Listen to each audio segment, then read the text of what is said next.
My name is Johnny Leckie, and I am the founder of ministrybackpack.com, and we're going to be talking about some joy today.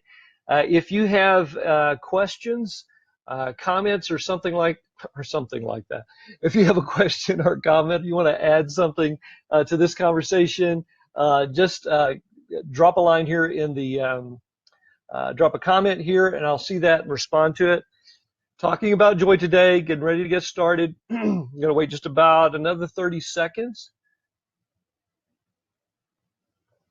I have a joy cup going on here right now. By the way, as we go through this, if I say something that you're tracking with, something you like, be sure to give me a thumbs up or a heart or something there. And feel free to share this. The longer that we're going, the more likely people will join on and be a part of this conversation. I think it's a really, really important one that, seems like something that just should be so obvious and should be just a given, but it's really not.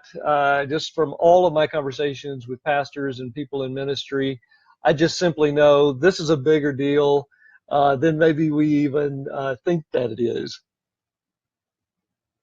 Okay, well, I got time for us to start, so let's go ahead and get in with this. And as I share these things, like I said, just add comments, questions as we go. Otherwise, as I get through all of this, I'll just assume you're going to be watching this later. But you can always still leave a comment later today or whatever, and I'll see that and try to get back with you on it.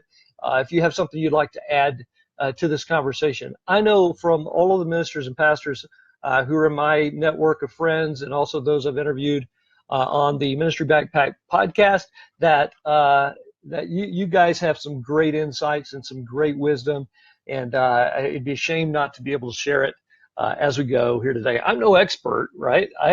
I've just been in ministry since 1984, which is which is longer, I know, than some of you guys have been alive. So anyway, see me alive. My background, I've been I said I've served in ministry for a long time, and I have. I've been a youth pastor, I've been a worship pastor, associate pastor, church planter. I've served in churches fairly large and those very small.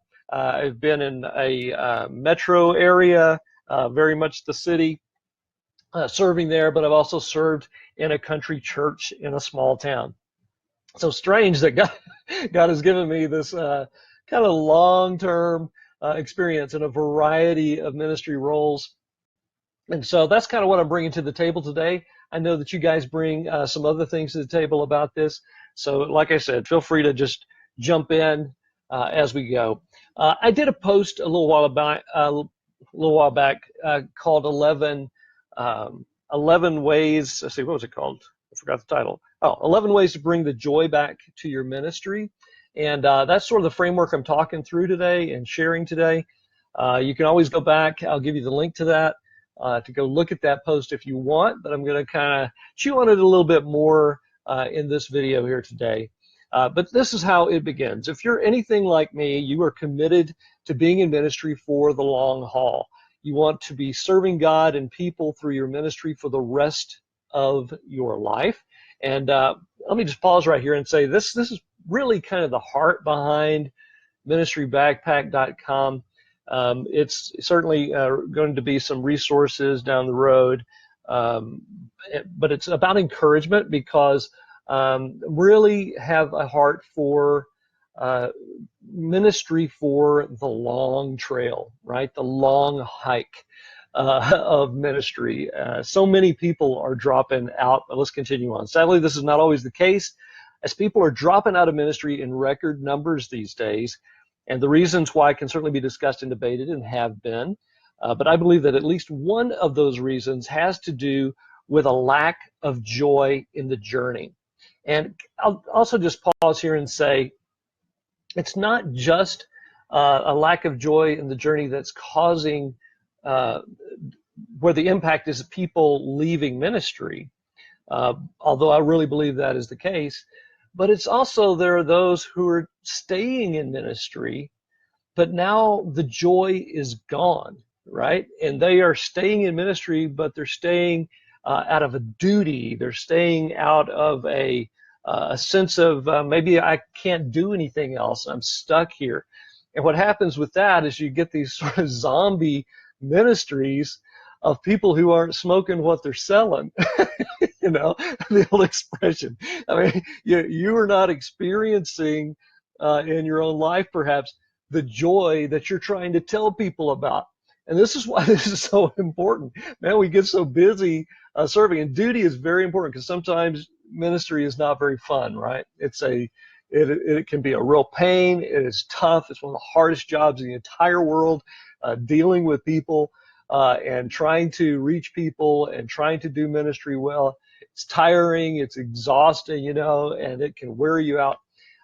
But, you know, if you don't have the joy, you know, if you're so worn out by the serving that you're not experiencing the joy in your life, it's not a very attractive thing anyway to others. So our joy is very, very important in ministry. It's not only joy and it's not only duty. It's a combination of both of those things. And that joy needs to be something that is overflowing. In the same way that Jesus said, from the abundance of your heart, your mouth speaks. There's some application there also. If there's no joy in your heart, if there's no joy in your life and ministry, that's also going to kind of flow out in the way you talk and the way you interact with people and the way you even do ministry. So let me continue on here. Everyone in ministry at every level has times of discouragement, disillusionment, disappointment, and other disses. Ministry can often be tough and unrewarding. It requires our best efforts, our best energy, and a constant reliance on God's power to sustain us as we go. And although it can also be the most rewarding, exhilarating, and fulfilling experience of our lives, sometimes we can lose our joy along the way, right? So that's what we're talking about today. So have you, I guess that's my question to you, who is, to everyone who is watching this, have you lost your joy in ministry? I want to share a few suggestions today for how you might be able to get some of that joy back. And again, these are, you know, some of these may apply to you, some may not. Some may be things you're already doing, but you're still dried up and empty inside. And I just want to encourage you today in these. And let's get back to where we are serving in such a way and our ministries are strong in such a way that we don't look mad, we don't look angry, the looks on our faces, you know, we are talking about serious stuff. If you're a pastor and you preach every Sunday, what you're talking about is very serious and very important. But in any level of ministry, you don't want to communicate that in such a way that your whole life is just a burden. So anyway, jumping back here. Here's tip number one. I thought I'd never get to it. Here it is. And that is simply to remember your calling. Okay? To get the joy back in ministry, remember, number one, remember your calling. Here's how I sum it up in that post. Go back to the beginning. Reflect on when you said yes to God and went into ministry. Remember the way you felt, the setting, the people who were around you, and the joy and honor of being called into ministry. Raise your Ebenezer. Here you raise your Ebenezer with some kind of touchstone to remind you of those moments and consider how hither by his help you've come. In other words, take a minute. If you're discouraged today, if you're feeling numb, if you're feeling empty, take a minute, get somewhere quiet, and remember that calling. Where were you? I'm not just saying, hey, you're right, I've been called into this. That's not what I mean. I mean, really think back to when you said yes to God, when you sensed him calling you to serve him in ministry. And for some, that may be really dramatic. It may have been a night at youth camp years ago. It may have been in the middle of a Sunday school class or something. It may have been in the middle of a church service. It may have been while you were just out in the woods for a walk or whatever. But think for a minute about when God called you into ministry. What was that like? I remember I was a teenager I was in a worship service, and at the end of that service, there was a call to commitment, an invitation for people to just make decisions or whatever. There was also sort of an open altar call for people to just come forward and pray on the steps of the platform there. And I just remember God was really dealing with me about my life. I was a teenager getting ready to go to college soon, and I was struggling through, what I was going to do with my life. And I just really felt God leading me and calling me and speaking to me. And I remember it was kind of one of those courageous moments because I was kind of hanging on to the pew. I mean, I was already a Christian, obviously. I was already given my life to Christ, but I just, I was kind of hanging on to that pew for a few minutes, and then I let go of it. I walked forward. I knelt down on those steps, and I just began to pray, God, what do you want from me? What do you want from my life? And ultimately, in that time of prayer, I sensed God saying to me that he wanted me to serve him with my life. And my response to God was a simple prayer. I prayed, God, I will go wherever you want me to go, and I will do whatever you want me to do. And I remember in that moment just saying, yes, God, take my life. I will serve you in ministry from this day forward, wherever that leads. And like I was saying at the beginning of this, that he's kind of kept me to that. I've served in all kinds of church roles and been in all kinds of church experiences and ministry experiences and mission experiences, and just it's been amazing. Okay, so all these years in ministry, with all of the highs and all of the lows, I can still go back to that moment, because here's the thing. When you start to frame in your mind that moment that God was calling you into ministry, there's some serious joy that can begin to overflow from that. So that's the tip number one, is just go back to your calling. Where were you? What were who was around you? Were you a kid? Were you a teenager? Were you 50 years old? I don't know. But go back and remember that for a minute. Just remember that whole experience, how you felt. Was there some excitement? I know when I committed myself to serving the Lord, there was such excitement and joy in my life. I was nervous and all that. So that's number one. That's the first thing to consider. That's the first tip today for getting the joy back. Now, don't be shy here. If you drop in, I know people are going to drop in and drop out for a Facebook Live thing. I know, like I said, I think that most of the people who'll be seeing this will be seeing it later. But still, feel free to comment, to ask questions about this. I know that some of you might be going through a very difficult ministry experience. Maybe the church you're serving in has some serious boneheads. Hey, let's just call it what it is. Just stubborn people, or somebody's giving you a really tough time, and so you're struggling, and maybe you're even thinking about calling it quits. Well, I just want to encourage you to hang in there. Go back and think about this. Remember your calling. Here's the second tip, and that is to spend some time officing in your community. I know officing is not a verb, but I just meant instead of being in your office, wherever that is, even if it's in your home, get outside the walls of where you normally are. Go to a coffee shop, go to a park, something like that, and spend your preparation time there. Here's how I say it in this post. There's something about changing your setting, getting out of your office and getting into your community that helps rekindle your vision and remind you of why you are in ministry. Every time I office out of a coffee shop or a park, I see people wandering around like sheep without a shepherd, right? And I begin to get refocused. Just being in these kinds of places opens up opportunities for connecting with people who need Jesus, keeps my priorities in order, and lessens the weight and the stresses of ministry. So compassion for others can stir up joy and get our minds off of our ministry pains and back onto our purpose and mission.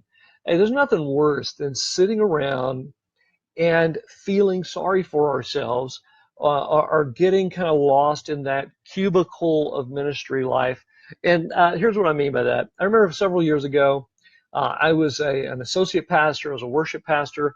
We had a very thriving ministry. We had a lot of different groups that were meeting every week, rehearsals going on. We were doing all kinds of cool things. And the majority of my time was spent around Christians, in my office, up in a rehearsal room, or something like that. And what happens is those are all very good things, pouring into people, pouring into those who are already convinced and committed. But you can really begin to lose your way. You can begin to forget what your core calling is all about. And so when I go outside of the walls, the reason I'm using this expression, I mean, of a sheep without a shepherd, is like when Jesus looked over the crowd in Jerusalem, this is how he was looking at them. This is how he was seeing them, right? They were people with a great need, confused, harassed, you know, what's the word? Scattered abroad, like sheep having no shepherd. You may be the shepherd that God is, wanting to reach those people. How do you see the crowd? Have you had even an opportunity to go out and see the crowd? So get outside of the walls of your office, get outside of the walls of your building and your church, and something about not focusing on yourself and your problems and that bozo you're having to deal with in your ministry or whatever who's giving you such a hard time, and get out among people who don't know Christ. And if nothing else, just look at them as they come in and get their coffee. I'm not, by the way, I'm not talking about like this. You put in your headphones, you go to the coffee shop, and you pull your hoodie over your head and do your work in your computer. So you might as well be in your office. That's not what I'm talking about at all. No, I mean, like you have maybe a notebook, maybe you have your laptop, sure. But you're looking at people, not creepily. You're just kind of seeing people come in, or you're out at the park and you're seeing people, and you begin to pray for them silently, either for you have an opportunity to connect with them, to invite them to your church, maybe to see them and say, God, how can I connect with these people? What can our church do that would connect with these people? I'm just saying something kind of unlocks inside of you when you begin to serve that way and when you begin to see others that way. Now, I'm not telling you really anything new. I'm just trying to give you the tip of don't stay in your office all the time. Your work and your calling and your ministry involves engaging with people and having the heart of Jesus for people. And so just doing that simple thing from time to time, maybe once or twice a week even, just to get out of the walls of your building and hang out and do your work somewhere out among people, at a mall or something, can begin to reignite that joy. Here's a third thing, and it leads from that last one, of how you can have some to get the joy back in your ministry, and that is simply to share Jesus with someone. Here's how I say it in the post. Very few things can bring back the joy in ministry like leading someone to place their faith in Jesus and then seeing them become a Christ follower. Pray for the opportunity and share the gospel with someone. You may go out with weeping, but you'll return with shouts of joy. Oh yeah, and there will be some joy in heaven too. So I don't know when the last time you had an opportunity to share your faith with someone, but this is, I know if you're depressed and you're frustrated and you're feeling numb, probably the last thing in the world you want to do is go and share your faith with somebody. I get it. I understand. It's counterintuitive in a way because, like I said, are you smoking what you're selling? And maybe in that moment you're like, I got nothing here. But I got to tell you, there have been times when I had an opportunity to share Christ with somebody, standing out in the neighborhood, and they respond to the gospel. They respond to placing their faith in Christ, and I have a chance to pray with them, and they invite Christ in their life. That moment when someone prays and gives their life to Christ is one of the most exciting and joyful moments in all of ministry. And then to follow through, have an opportunity to baptize those people. I'm telling you, it just it gives you a new push. It's like the old Hot Wheels, the Hot Wheels cars on the Hot Wheels track. They would go around the thing, and then they would hit this little booster you could pull and zoom it back, and it gives you that extra boost. I think I just dated myself really terribly. Okay. All right. Well, anyway, so there are two or three. Okay. Quick reminder. As I'm going through these, those of you who are seeing this later, not with me live today, that's cool. Feel free to leave a comment or a question about this, or if you have something I'm saying is ringing true with you, and you'd like to add something to that discussion, just do so in the comments later.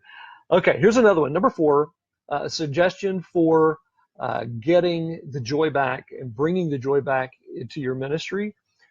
Connect with other ministers. Connect with other ministers. Here's how I say it in the post. For other ministers in your area, find other ministers in your area who have the same ministry focus as you do, and meet regularly for coffee or breakfast.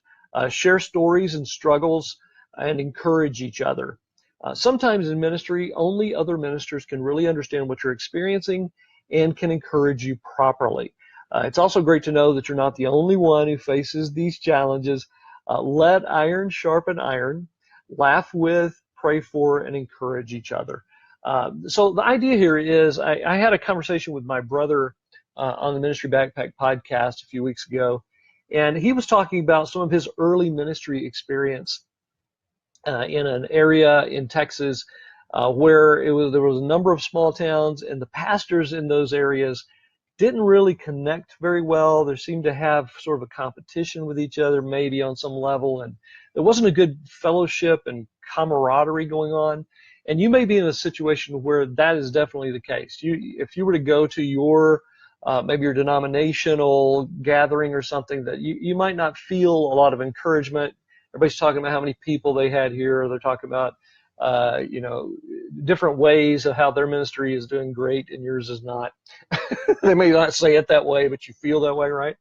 And so he had such a bad experience with that, and he tells kind of a funny story in relationship to that, but we need encouragement from other ministers. There are only the people who are going to understand best what you are going through right now is going to be other people who are serving the same ministry area that you are.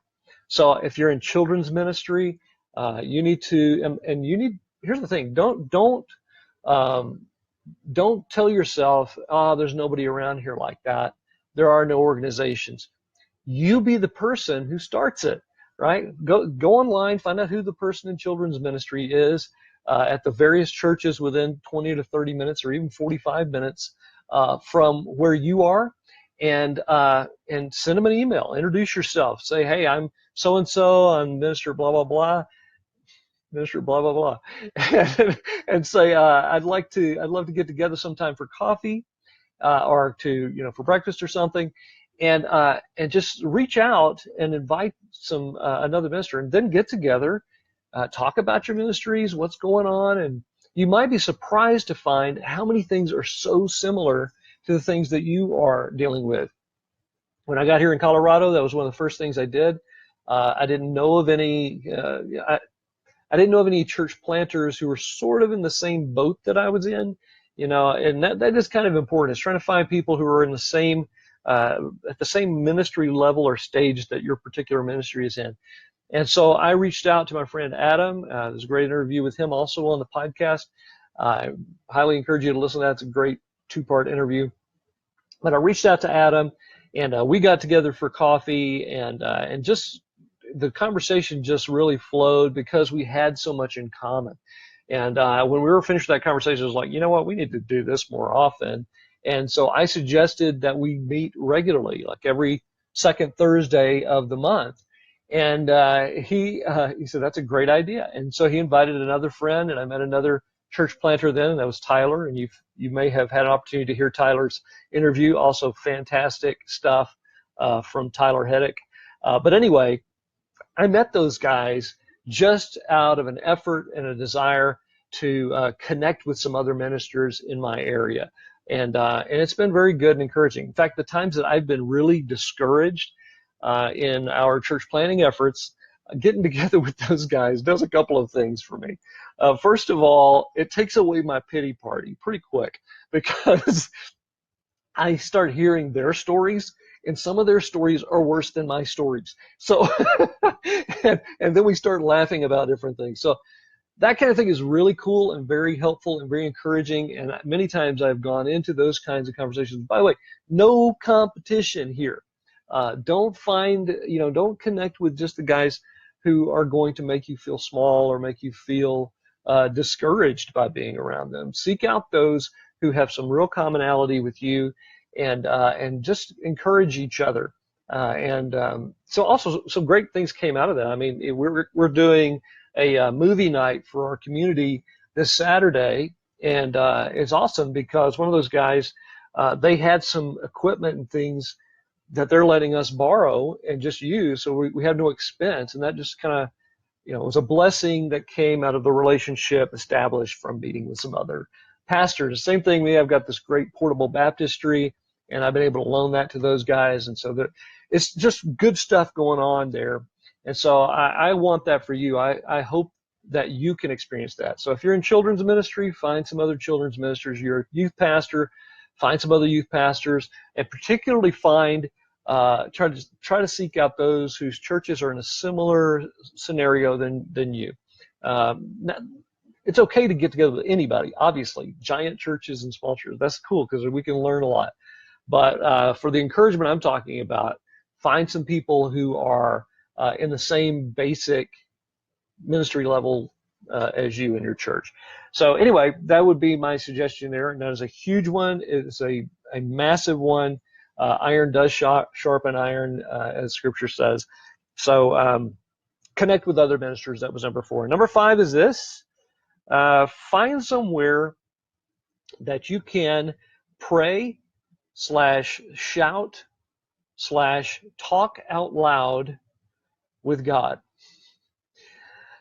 Here's what I say in the post. When you're frustrated, it's always a good idea to ventilate vertically. I wish I had come up with that expression myself, but I didn't. It's a good idea to ventilate vertically to God rather than horizontally to or at others, right? Find a place where no one else can hear you and audibly voice your frustrations to God. I remember doing this in a big open field once during a difficult time when I was planning a church in Texas. I prayed, shouted, and talked with God until I was completely spent. I left no frustration in my ministry undealt with. I then walked home from that experience with a renewed faith, a sense of peace, and the emotional release that I hadn't even realized that I had needed. God is a big God. Purge your anxieties by tossing them up to Him, and do so loudly if necessary. He can handle it.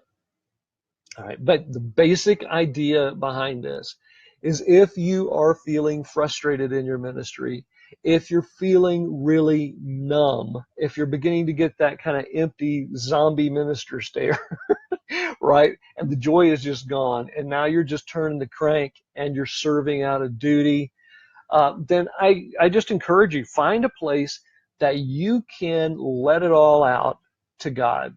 And this is not the time where I'm talking about you go into your room and you silently pray in your head to God.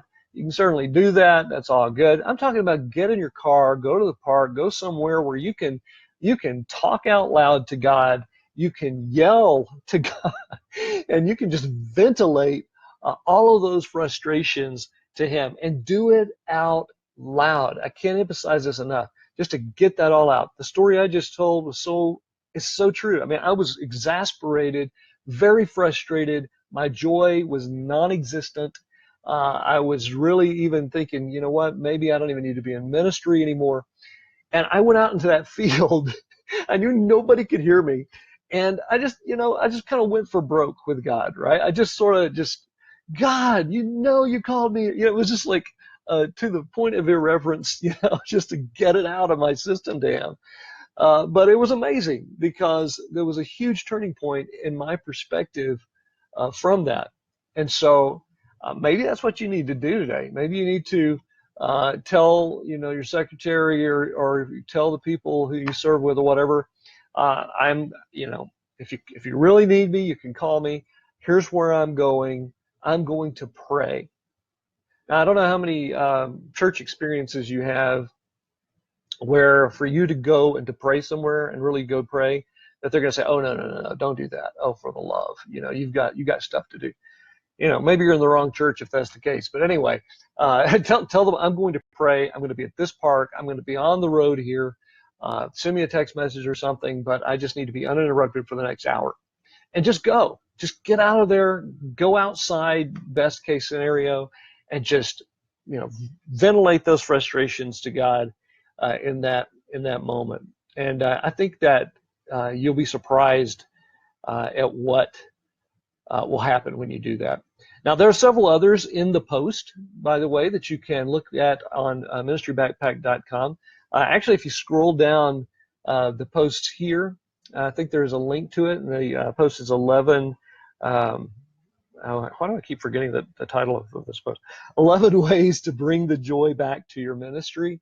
And you can click on that, and it'll take you straight to this post. There are several others. I will just read them quickly to you. I'm not going to read the points underneath them because we're at 34 minutes now. But number 6 was to fill a page with things you're thankful for. And I talk about that in relationship to joy. And number 7 is to tell someone your testimony. And this isn't the same as sharing Jesus with somebody necessarily. It might even just be telling your spouse or a friend or a neighbor about your how you got into ministry in the first place. Just tell ministry something God's doing in your life, that kind of thing. Number 8 was to eat well, exercise, and get some rest. Seriously, this whole Facebook Live today could have been about that. It's that simple thing that we're thinking is a massive spiritual problem, but it's probably, it could be the source of a physical issue. The times I have been most frustrated and lacking in joy in my ministry have been the times when I have not gotten enough sleep. Now, you may say, I struggle with sleep. Well, that's where the exercise comes in. Once I started running, I know it sounds horrible, right? Who wants to run? Well, it's amazing what happens. It's a misery as I do it, but I feel much, much better later in the day and sharper. I'm thinking clearer, and I actually sleep better as I'm exercising. So anyway, that could be a way to get the joy back, is just simply getting some rest. Maybe you need something serious. Maybe it's just short term. You just need to go to bed a lot earlier tonight. It could be that you need to go away for a few days. But anyway, number 9 was laugh at the funny things that happen in ministry. There are so many. It's one of the questions I ask on the Ministry Backpack podcast of pastors. What's the funniest thing that's happened to you in ministry? And I know they have to be a little guarded because it's on the internet, and so you don't want to use names and that sort of thing. But honestly, there's some just hilariously funny things that happen in ministry. Many times they happen when you're doing a baptism by immersion. Sometimes funny things happen there. Sometimes I give an example in this, along with a scripture reference, which I highly recommend you click on and read that story of something embarrassingly funny that happened to me. Number 10 was to spend some time with children. And this, again, is not about being creepy. It's about just being around. Maybe it's a family gathering. Maybe it's your own kids. Maybe you're at the park and you just kind of watch from afar. Don't be weird or creepy or anything like that. But just where you can see some kids interacting, and let that be a joyful reminder of how we are to be as followers of Jesus. Okay, so forget ministry for a minute and just reconnect with your Heavenly Father, who tells us that the kingdom of heaven is for such as these, right? So take off some of that weight, take off some of that pressure, right? And just hang around some kids and just see them laughing and how they play. And remember some of those moments from your own childhood, if you can think of any good ones. I know not everybody has had a great childhood, but if there was a fun event, if there was something that is a joyful memory at Christmas or something like that, remember that too. Remember those moments, and that can help. But the number 11 is probably one of the clearest and most direct ways that you can bring back the joy to your ministry. So I'm going to read it to you here, and that is to ask God to fill you with his joy. Ask God to fill you with his joy. Could it really be this simple? Maybe it's not an immediate solution in every situation, but it's certainly the best step in the right direction. And it could be also that in relationship to joy, that we have not because we ask not. Maybe you don't have any joy simply because you're not asking God to give you joy. If the joy in your ministry has started to melt away, maybe it's time to simply, directly, and clearly ask the Lord to first restore unto you the joy of your salvation, and then let your ministry flow out of that, right? So just plain and simple. You know, Jesus said, ask and you will receive that your joy may be complete. So a reminder to us today, God wants us to have that kind of complete joy, that overflowing joy. And it could be that the best thing that you can do today is just pause and ask God for the joy again. Just ask him to give you the joy in serving him and in ministry, and let him wash over you with that, and remind you of his presence and his peace and all those kinds of things. And that's my prayer for you also today. Everybody who sees this video, that's my prayer for you, that you would experience joy in serving today, that you'd experience joy in the journey of ministry, and that you'll stick with it and stay in it for the long hike, the long haul, the long joy of journey the long journey of ministry, so that you wouldn't bail. Don't bail. Okay, there you have it. 11 ways to bring the joy back in your ministry. This is not a complete list, obviously, but I'd love to hear from you. You can also send me an email if you have a prayer request, or maybe you're struggling today in ministry. I'd love to pray for you today. Just send me an email to hello@ministrybackpack.com. Let me type that in here real quick. Hello, ministrybackpack.com. Oops. All right, so just put that in the comments. I also want to, before I go here today, just to remind you to check out the podcast. There's a new podcast coming up. And if you just go to ministrybackpack.com, you can click on podcasts. You can see all of the backlist conversations I've had with other pastors, and then some things about backpack essentials for ministry. Interestingly enough, one of those that I haven't talked about yet, a backpack essential for ministry, is what I call strong joy. Strong joy. And so I hope that you have some strong joy today. All right. One last thought before I shut this down. And there's no sell on this. There's no big offer or anything like that. But I got. You may have noticed on the site that that ministrybackpack.com is hosted on bluehost.com. I have 2 different affiliate links. Those are the only 2 I have as a part of the website, so you're not bombarded with ads and that sort of thing. But I got an email from them that they are having a sale, and it ends today, interestingly enough, for web hosting for, how much was it? $2.65 a month. I know that is just for the first year, but that is a crazy cool deal. And if you click through my affiliate link, let's see here. Let me just put that there. You certainly don't have to do that, but if you do, I'll get a small commission, very small. But there is a link to that. So if you use that link today, I think the sale ends at midnight. You can get web hosting for $2.65 a month. And anyway, I just thought I would throw that out there, mention it because I know that sale ends today. So if you've been thinking about starting a website, hosting your own gig, your own thing out there, I do suggest Bluehost. They've been great for me. I've enjoyed them. If you need some help and how to set that up, drop me a line. I'll be happy to help you with that. Okay, well, that's it for now. I will be. I pray for everybody, even if I don't know you or who you are, who comes to the website, who follows along on Facebook, and just know that I am available at all times to respond in some way.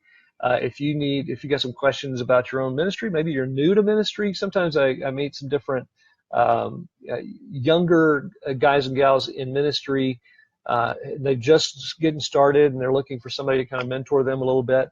Well, I mean, I don't have a full-time mentoring thing going on, but any ministry questions you have, situations you're dealing with, maybe unique to your setting, it's very likely that I've either experienced it on some level or I know some people who have. So, yeah, and even if I don't, I can always talk to somebody who does.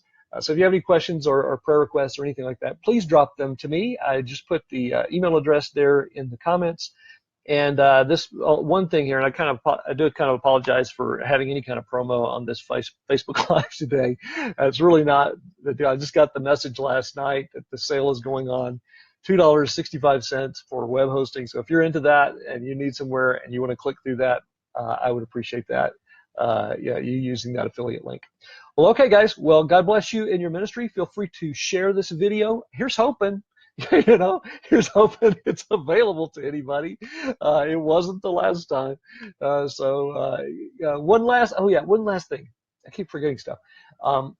Let me know when the best time of day and the best day of the week is for you to participate in a Facebook Live type of connection. Also, if you have something that you'd like to talk about, some ministry issue that you're dealing with, you wish somebody out there was talking about, hit me up with that, and maybe we can work something out together to do a Facebook Live or something like that.